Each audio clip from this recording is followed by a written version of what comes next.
O livro dos Números. Esse quarto livro da Bíblia leva adiante a história de Israel após o êxodo da escravidão no Egito. Deus os trouxe para o Monte Sinai e fez uma aliança com eles. E apesar da rebelião de Israel, Deus havia graciosamente providenciado um caminho para Israel viver perto de sua santa presença no tabernáculo. Assim, o livro de Números começa quando Israel termina sua estadia de 1 ano no Monte Sinai. E eles partem para o deserto a caminho da terra que Deus prometeu a Abraão. O enredo do livro é projetado de acordo com os estágios da sua jornada. A primeira sessão começa no Monte Sinai, mas depois eles saem e viajam para o deserto de Parã. E de lá, eles viajam para as planícies de Moabe, que fica bem em frente à Terra Prometida. A primeira parte começa com um censo, onde as pessoas são numeradas e é de onde o livro recebe o seu nome. E então a lei sobre como as tribos de Israel deveriam ser organizadas no seu acampamento. Assim, o tabernáculo deveria estar no centro e em volta dele os sacerdotes e os levitas. E então, ao redor deles, as 12 tribos arrumadas ordenadamente com Judá à frente.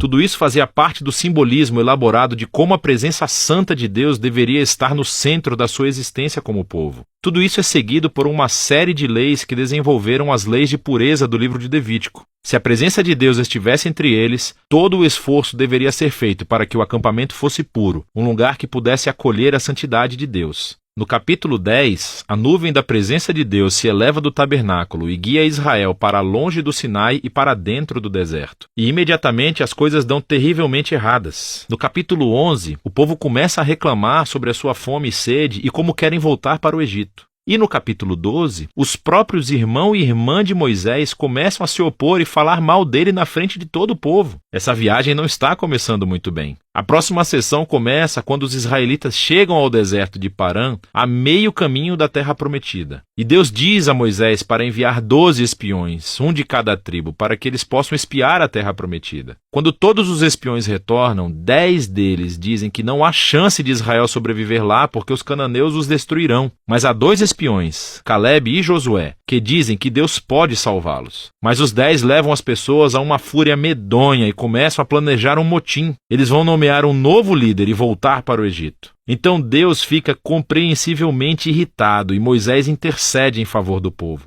Ele chama Deus para ser fiel às suas promessas a Abraão. E Deus faz isso, mas não às custas da sua justiça. Ele dá a esses israelitas o que eles querem, não entrar na terra. E Deus condena essa geração a peregrinar no deserto por 40 anos, até que morram. Somente os seus filhos entrarão na terra prometida. Agora, você poderia imaginar que essa consequência grave serviria de aviso para eles. Mas não, tudo fica ainda pior. Na próxima história, há um grupo de levitas que começou uma rebelião. E eles desafiam a liderança de Moisés e Arão, dizendo que eles foram longe demais. Assim, Deus lida severamente com esses levitas e renova o seu compromisso com Moisés e Arão como líderes de Israel. À medida que eles saem da região de Parã e pegam a estrada, tudo cai no fundo do poço de novo. Os israelitas começam a reclamar novamente sobre a sua sede e perguntam por que Moisés os tirou do Egito. Então Deus diz a Moisés para falar com uma rocha para trazer água para todo o povo. Mas Moisés não faz isso e ele ultrapassa os seus limites. Ele bate na pedra 2 vezes e depois diz: "Seus rebeldes, será que nós vamos ter que tirar água dessa rocha?" E então Moisés desonra a Deus, colocando-se no lugar de Deus como aquele que traz a água. E assim, Moisés traz sobre si o mesmo destino que a geração do deserto.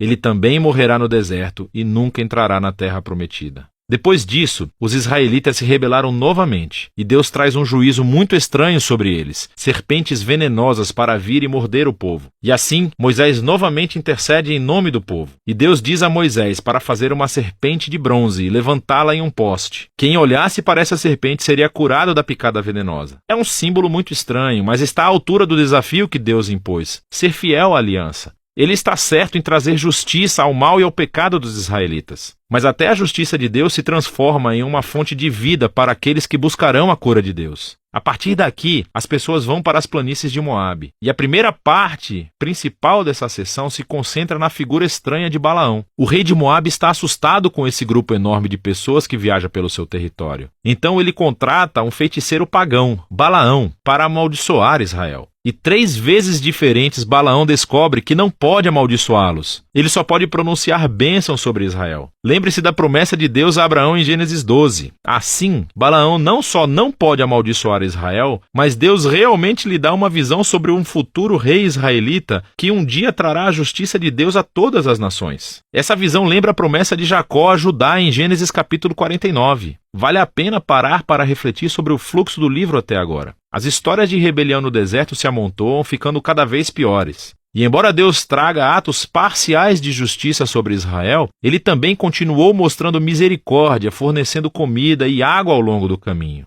E assim a história de Balaão mostra a graça de Deus em cores brilhantes. Porque aqui está Israel em um acampamento, resmungando e se rebelando. Mas nas colinas, sem o conhecimento deles, Deus os está protegendo e até mesmo os abençoando. E é esse contraste entre a rebelião de Israel e a fidelidade de Deus no deserto que tornou essas histórias tão importantes para as gerações posteriores de Israel. Assim, as histórias do deserto são recontadas diversas vezes por profetas e poetas bíblicos, e até mesmo pelos apóstolos no Novo Testamento. E essas histórias sempre servem como um aviso, que embora Deus seja fiel às suas promessas da aliança, ele também permitirá que o seu povo se rebele e enfrente as consequências. Depois disso, o restante do livro se concentra nos filhos da geração do deserto, e eles começam a se preparar para herdar a terra prometida. Eles fazem outro censo da nova geração e ganham uma série de batalhas com os grupos de pessoas ao redor deles. E algumas tribos até começam a se estabelecer na terra prometida. Então o livro termina com a nova geração pronta para entrar na terra. E Moisés está prestes a entregar as suas palavras finais de sabedoria e advertência. Mas por enquanto, é disso que se trata o livro de Números.